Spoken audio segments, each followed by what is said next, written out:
Well, this definitely looks different, huh? So I'm in the backyard today, the place where it all started, and we'll talk about that towards the end of the video here. I have some thoughts that I've been sort of compiling over the last couple months to try to make this video, and we'll see if I can get all of that out and have it all make sense or not, but I'm gonna do my best. So today, although it probably doesn't honestly need it, it is time for the final, last ever mow here at our property that where everything started. Like I said, this is a place where I've made nearly all of my videos, where I've spent so much time, so much effort into this place, and it's a very strange feeling today to know that this is going to be the last time that I'm ever working on this yard.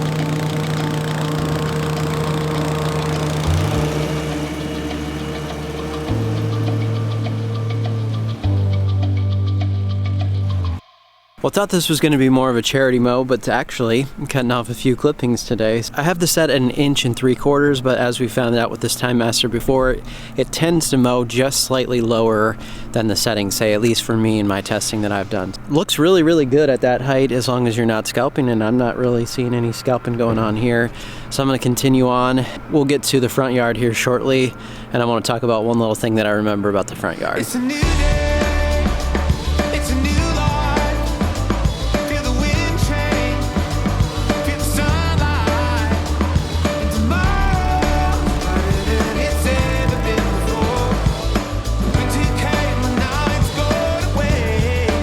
It's a new day.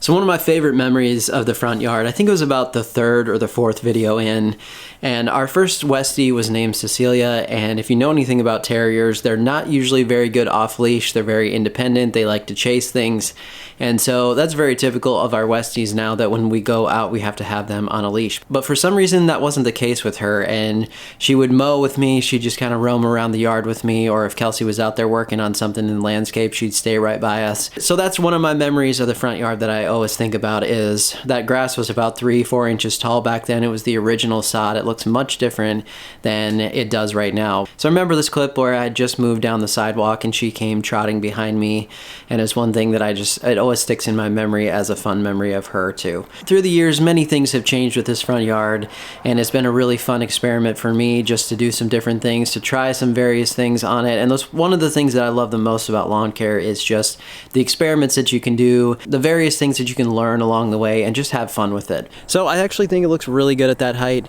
And one thing I wanted to mention here, just to sing the praises of ryegrass one more time, even though I'm going to have plenty of ryegrass out at the new place. Many people will say I'd rather have bluegrass over rye just because I don't want to have to overseed or do anything like that. Well, that's definitely a possibility that you could have to overseed in the future, but I did nothing to this year, this fall. I had way too much other stuff going on, so no cleaning out all the debris from summer, no sort of dethatching at all, no aeration, no overseeding or anything like that. And actually it's so thick that you can see my footprints in many different spots, and actually could be thinned out and would probably cut better with my reel mower. I got to the point at the end of the season where I couldn't cut through it very well, just because it's mainly floating up on top of there. So beautiful color as always with the ryegrass, and it was a fun last mow here on the front yard.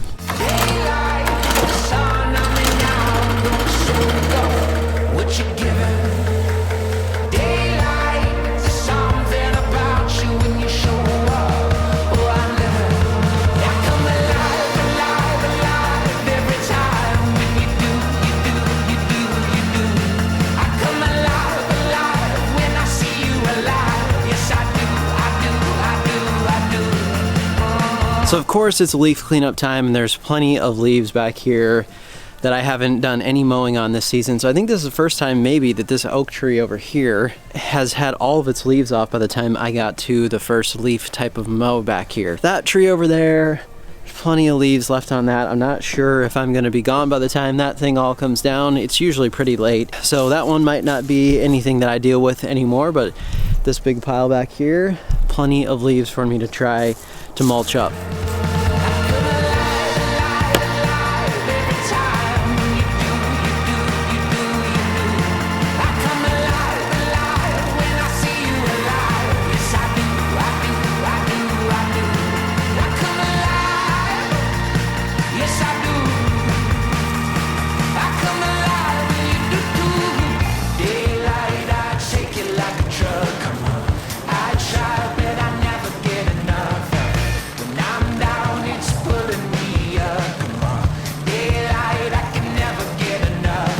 That thing really is a leaf monster, and sure, it bogs just slightly when you get into the heavy stuff, but honestly, not bad at all. You just gotta go little by little and it'll get it done though, but it'll chop those things up, and you don't have to do anything in terms of raking or bagging or any of that, so it's really nice.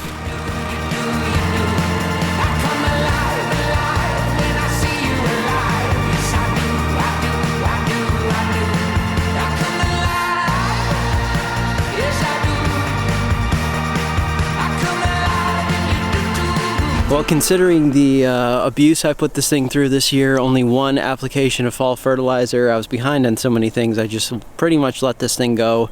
We had a drought this season continuing, so it was pretty much dormant during the summer, but this just goes to show you how resilient cool season grasses can be, and especially when you choose the best of the best for your grass seed, it makes a huge difference on how things turn out when you put it through stresses. So back in 2016, I looked out this window right over here and I pointed my camera at this backyard and I pressed record, and I started a journey that I never anticipated would happen, and that this lawn and this house that we've lived at since 2011 would honestly change my life forever. I know that might sound overly dramatic. It's completely the truth for me. I was working at a job that I didn't really want to do, and I needed to find something in my life to put my creative energy into. Years and years and hours of hard work went into it as I just kept plugging away until one day I finally started making these videos full time. What an amazing honor and opportunity it's been to be able to create something for a living. And it was during this time that I felt like I finally discovered my purpose. And it was about a lot more than just lawn care and grass. It's about helping people find a new skill or maybe a new hobby, but beyond that, it's about inspiring them to hopefully not only better their property, but maybe in the end, better themselves and their own well-being as well. So here we are, roughly 550 videos since I first pointed my camera out that window right there, and what a ride it has been.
So if you would do me a huge favor today, I know some of you have probably never left a comment on a YouTube video, or some of you have sporadically, or I see some names pretty much on every video, and I really appreciate that. But today, if you would do me a favor, I would love to have you leave a comment down below and let me know how long you've been watching and where you're located, just so I can see where everybody's at. I would really appreciate that if you do that for me, just specifically on this video, as we kind of do a big recap of everything that's gone on at this property and many videos over the years here. So from the bottom of my heart, thank you so much for following along all these years and for helping me to live out my dream. I hope you'll join us at the new place as well.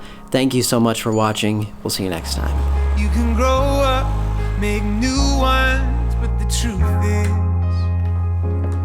that we grow up, then wish we could go back then. There's nothing like old friends. You can't make old friends.